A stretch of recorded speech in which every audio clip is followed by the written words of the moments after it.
One of the biggest lessons I've learned in flower farming and gardening is the work that you do today can save you hours of work later. Right now, while the season is still getting started, I'm focusing on 3 things that will make life so much easier when the flower farm is in full production this summer. Welcome to the Garden Gamble, where we're planting hope, taking chances, and growing memories for every season. I'm Ricki, owner of Clausen's Greenhouse in northern Minnesota. This podcast is for anyone who's ever stood in the garden, greenhouse, or backyard wondering if they're doing it right. Here we talk real-life gardening, the wins, the mistakes, and everything we learn along the way. Whether you're new to plants or have dirt permanently under your nails, you're in the right place.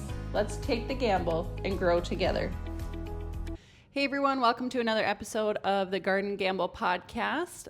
It's Ricki here from Clausen's Greenhouse, and this episode today is really going to be focusing on 3 things that I'm doing to make life a little bit easier down the road when I'm in the heart of flower farming season and gardening season in the midsummer and beyond. So some of these, it's not real glamorous work, the things that I'm doing right now in the flower farm, but I know in the long run it's going to be so worth it and worth my time and energy, and the gals that help me too, they're very much going to appreciate it as well, so we don't have so much work when we're busy harvesting flowers.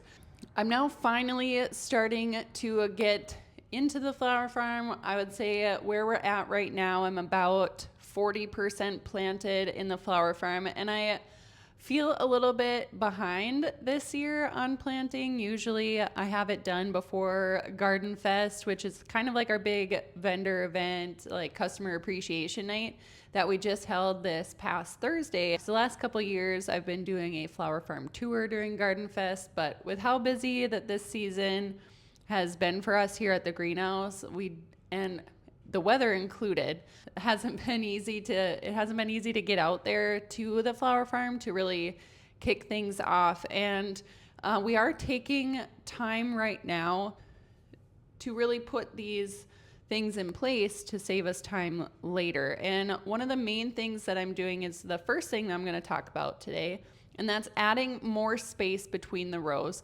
So this is our 3rd year with the flower farm, the cut flower farm, where you can pick bouquets for U-picks. We do floral subscriptions for bouquets throughout the summertime. It's just a cut flower garden for bouquets in the summer. And yeah, this is the 3rd year of us doing that. And the last 2 years, one thing that we've had a hard time with, I wouldn't say a hard time with, but definitely needed to be fixed, is we're adding more space between the rows. Where we are on our property, I've got basically all the space in the world that I can use for the flower farm. And so I'm taking the time right now to add more space between our rows. So we actually took out a full row in between each of the existing rows so we can have better pathways when all of those plants are in full growth and full height and width in the peak of the season. So yeah, I'm just widening those pathways between the flower rows compared to previous years. And I'm really thinking about access before those plants start to really fill in, because in previous years, especially during the U-picks, I don't mind so much. I can shimmy my way through there, but there are times in the U-picks where those flowers are so big that they're almost touching each other in between the rows, so it's almost impossible to get through them, let alone have more than one person in that row. So especially for the U-picks, just making that experience a little bit better for customers, we are adding more space. It also matters because it's going to be easier for us to harvest for bouquet subscriptions and wholesale accounts. There's going to be more room for us to pull carts through with our buckets and equipment. And it's also going to allow some better airflow between the plants and kind of help reduce disease problems. And it's just all around going to be better. We're also not going to be damaging the flowers as we kind of shimmy our way through too, because sometimes when you shimmy through there, you're maybe breaking a stem or two, and so that's going to reduce that problem as well. And when we first started planting, like our first and second year, like they look so small when you're putting them in, like the little transplants that we're putting out there. So they look far apart when planting, but by July, in the middle of the season, they are just way too close together. So adding space between the rows is the first thing that I'm doing to save me some time later on. The second thing that I'm doing right now is we're laying weed fabric down.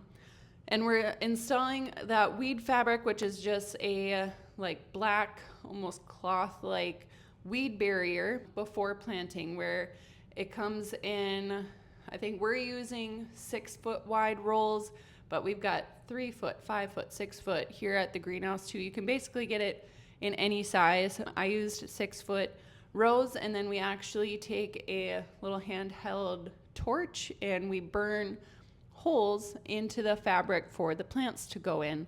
And we're doing this because it's going to reduce the hand weeding dramatically.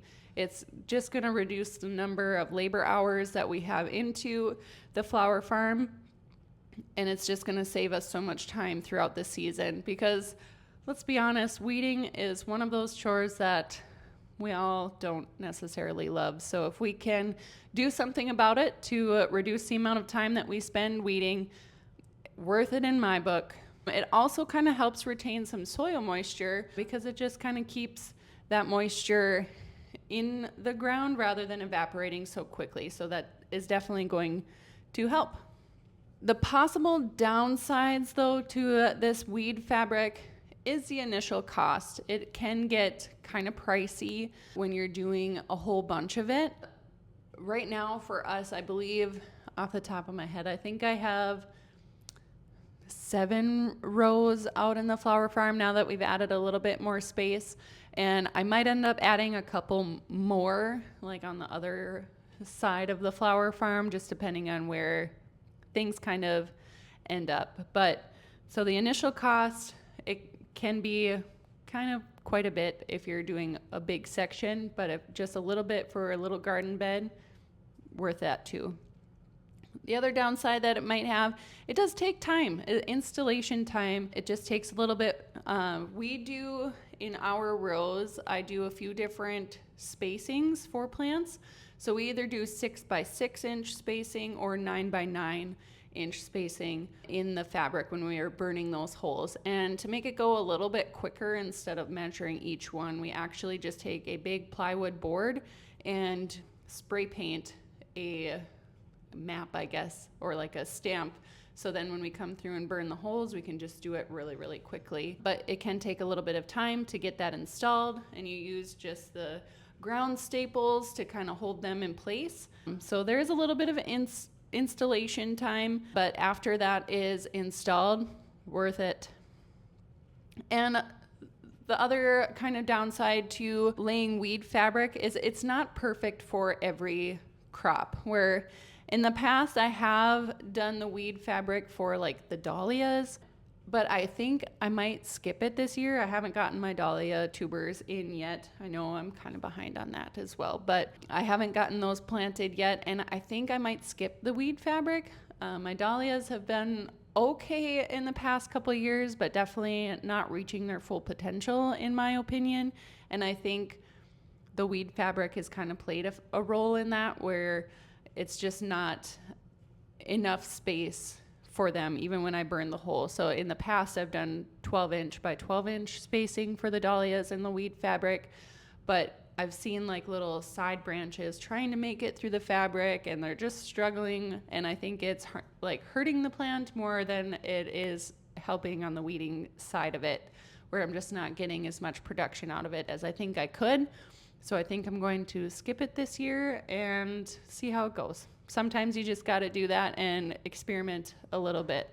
But overall, I think that adding the weed fabric is worth the time and money, especially in the flower farm for what we do, we've got a lot. So if we can save a little bit on those labor hours, I love it. The other thing that I'm doing right now is setting up drip lines or drip irrigation. And that is going to save us so much time.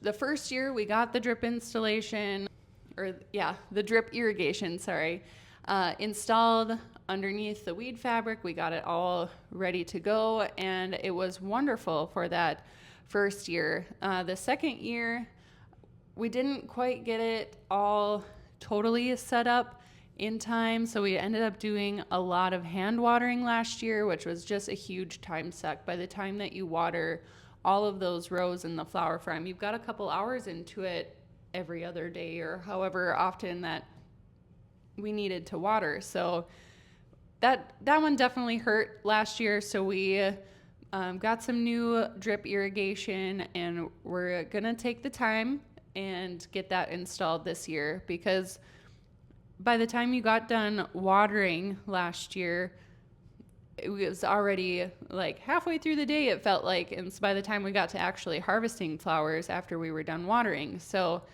worth the time and set up to get that drip irrigation in there. It's also really important because it's going to give you really consistent watering, and it's just a more efficient water use because it's just going to do a little trickle for however long that you want it to run. You can also set up timers on there, because if you're anything like me, sometimes I forget to shut the hose off, and then we've got a little bit too much water. I feel like everyone's probably been there, where you leave the hose on and you come out to a flooded garden. So you can actually install timers and it will automatically shut it off. So I'm going to try to get that installed this year as well. And another benefit to the drip irrigation is that moisture and that water is going directly into the root system and reduces that disease compared to overhead watering, especially on plants like zinnias, who really do not like that overhead watering, where they're going to end up getting those brown crusty leaves, more disease like powdery mildew from overhead watering. Like the zinnias, they also don't really care for like those torrential rains that we get every now and again. So if I can reduce that, and we're just going to have an overall better crop for a lot of those. So getting that water directly to the root system is a huge benefit to that drip irrigation. All right, so all three of these projects that I've been working on right now, so laying the weed fabric, installing the drip irrigation, and adding more space between the rows, all three of these are gonna save on labor, improve efficiency, reduce the stress in the peak season, and increase production. It's easy to focus on planting more flowers, but sometimes the best investment is improving the systems that support those flowers. One other thing that I did to kind of save me some time, this is kind of a bonus, but something that I did in the off season in the winter is planning the garden. I took a lot of time to make a pretty elaborate Excel spreadsheet of the flowers. So when I was ordering like my seed for the flower farm, any information that I can get on those flowers, I have it in a spreadsheet. We have over 50 varieties in the flower farm. So on that sheet, we've got the name, we've got the days to maturity, does it need support netting, what kind of spacing should I give it, what's the harvest window look like, when to cut it, and how many cuts I can kind of plan for per plant. Because there are some cut flowers that are cut and come again, where you're gonna get like the zinnias, you might get like 14 stems out of one plant. And then there's other things like a lisianthus, where you're gonna get only 1 to 3. So doing that extra work in the off season really pays off for me. So I don't have to spend time on the computer trying to figure out, okay, when do I need to harvest a snapdragon? What does it look like? I've got that sheet I can pull up, and I know that, all right, when the snapdragon is a third open, that's when I need to cut it. So doing that work ahead of time is going to be a lifesaver too, and has really paid off for me in the last 2 years of flower farming. So that's just another bonus thing that I already did in the off season. And that Excel sheet too, so I've got a couple gals that help me in the flower farm throughout the summer, and it's easy for me to kind of give them that sheet. So when it does come time to harvest a lot of those flowers, they can just refer to that sheet and they know exactly what to look for to figure out if a flower is ready to harvest or not. So I love having that sheet. Here at the greenhouse, we've got lots of Google Sheets and like behind the scenes stuff that we do for ordering and whatnot. And a lot of them are pretty elaborate, but to make all of these systems function for the greenhouse, for landscaping, for the flower farm, it's a lot of back end work, but it sure does pay off. So now coming up, after I get everything planted, drip irrigation is in place, the weed fabric is done, and all these things that I'm working on right now, once that is done, the next thing that I'm going to be doing is installing support netting and corral support systems. So the support netting is just literally a net that I roll out over top of the flower beds to kind of support those taller flowers. So then when we get those real windy days or torrential rainfalls, it is going to just help support those flowers so we get nice, strong, sturdy, and straight stems. Because especially for plants like a snapdragon, if I've had them kind of almost lay flat, and then you've got crooked, angled stems rather than that really nice straight one that's easy to work with for bouquets and arrangements. The corral style support system, I do this one for my branching sunflowers and for the dahlias. I just put some T-posts every couple of feet on both sides, and I take twine and make a corral for them. I kind of go around the T-posts and weave them in between to kind of help them. They're too big for the support netting, and I have too many to individually support, so that's why I do the corral support system. So yeah, that's what's coming up next in the flower farm. As growers, we're always trying to balance the needs that need to be done today with the work that we're trying to avoid tomorrow, and adding space between rows, laying weed fabric, and installing drip irrigation may not be the most exciting jobs on the flower farm, but they're investments that will definitely pay off in the long run. Thank you so much for spending some time with me today. We're just going to keep learning, keep growing, and together we'll keep taking that gamble out of gardening. Thank you for listening today, and we will catch you next week. Thanks for joining me on The Garden Gamble. If you loved this episode, be sure to subscribe and share it with a fellow plant lover. Gardening isn't a gamble when you have the right guidance, and you don't have to figure it out alone. Until next time, take care.